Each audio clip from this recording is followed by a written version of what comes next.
Welcome back. You're watching NTV Tonight. Now, in a traditional African setting, the love of two people is celebrated by an entire community in a wedding ceremony that can sometimes last days, if not an entire week.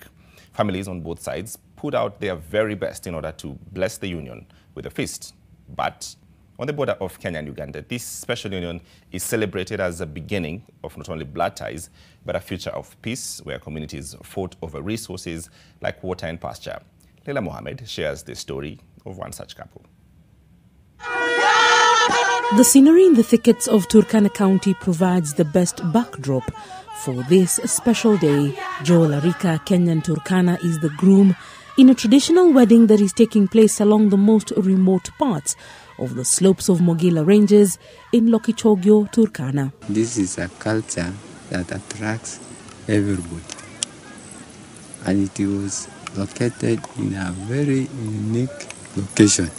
The women, adorned in traditional wedding regalia, sing their hearts out as they appease the bridal party from the Karamojong nation to meet her beloved from the Turkana people in a union that binds two neighboring communities from Kenya and Uganda. Tunao wasichana kutoka Uganda hatuchagui kabila.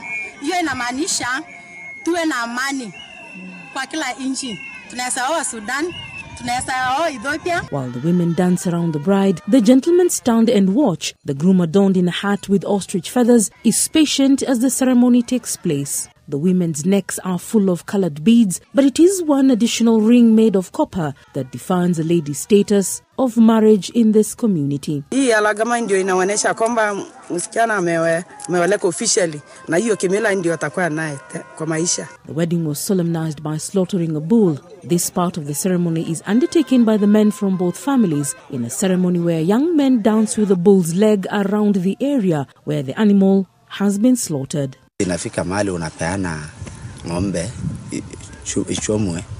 Sasa hiyo itakuwa umekubalika na wasasi wao na wasasi wako wote ya kuwa harusi imekamilika. For the bride who begins life in another home, community and country, it is a moment to savor due to the future ties it carries with her.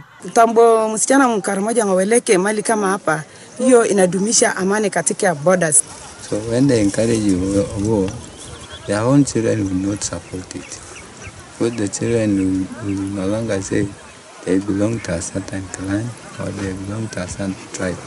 They will always be automatically peacemakers. Instead of raiding each other or fighting over resources, the communities feel that the more unions across the border become the new norm, then this will go a long way in allowing cross-border trade for livestock and foodstuff, and by extension, economic growth. Leila Mohammed, NTV.